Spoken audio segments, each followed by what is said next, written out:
Yo, what's going on? Eric Wong here from powerDOJO.com, and today I've got a great exercise for you that's really going to help you with your posture.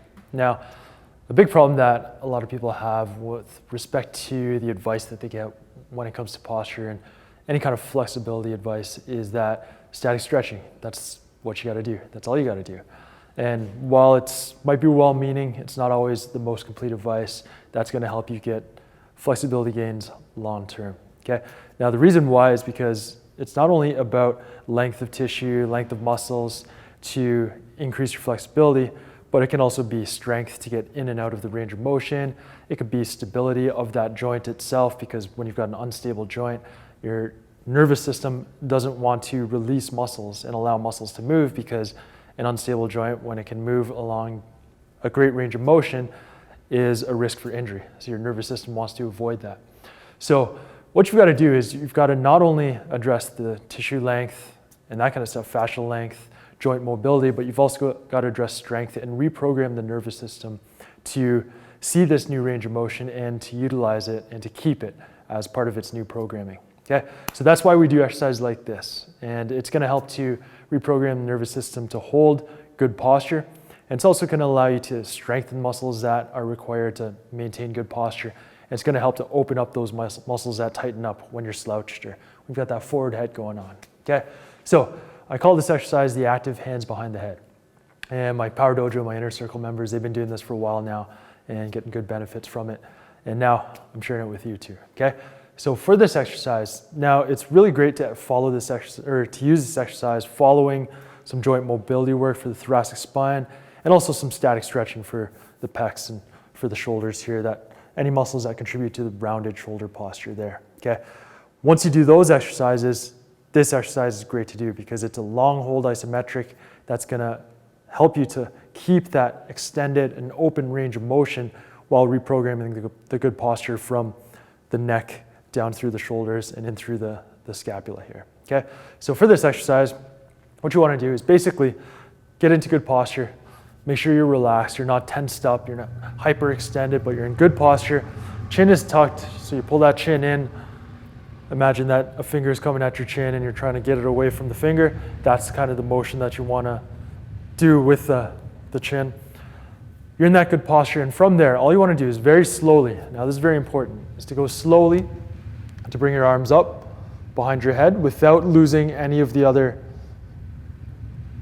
positional factors that we just talked about. Okay, so you're slowly bringing your hands up, and the tendency when you do this is to jut the head forward and to hyperextend the low back while letting the rib cage pop forward. Okay, so the tendency is to do this. That's what you want to avoid. Okay, so you want to keep a little bit of tension in through the core here, but you're still breathing, you're still relaxed, you're nice and tall through the T-spine, and you're just raising your arms up slowly and get them in behind your head, just like you're gonna, the traditional sit-up position, okay? And then you're pushing your elbows back towards behind you, okay? So you're pushing your elbows back. Now, if you notice my hands here, I'm not pulling my head forward, but I'm actually, there's a little bit of space between my hands and my head.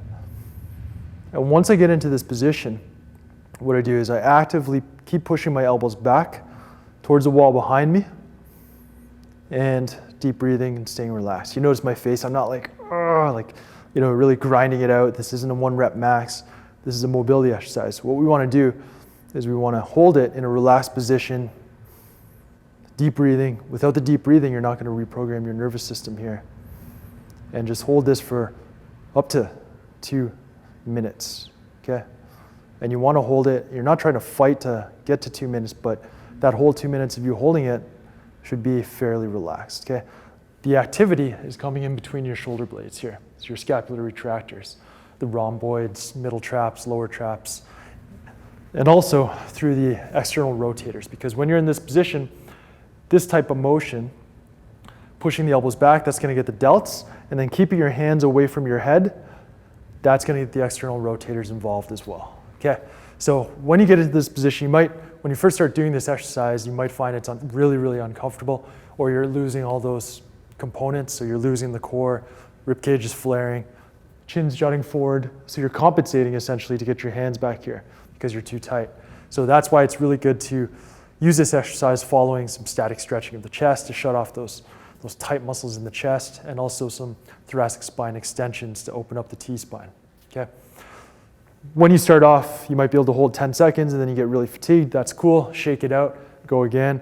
Work up to 2 minutes of active work for this exercise. Now, the key thing whenever we're doing these types of exercises where we're reprogramming the nervous system or building strength in a new range of motion that we don't normally have, frequency is most important. So it's more about doing it every day than doing, like, say, 10 minutes of this exercise one day, once a week, okay? So if you just do it 2 minutes a day, every day, after about 2, 3, 4 weeks, you're really gonna start to feel the benefits, okay? You're gonna be able to breathe deeper and expand the rib cage more as you take those deep breaths. That's gonna open up the chest, and you're gonna feel a lot more, it's gonna feel a lot more easy to get the hands up here and to hold it. Okay, and once you get to that point, you know you've made some good gains there. All right, so just remember those positional factors.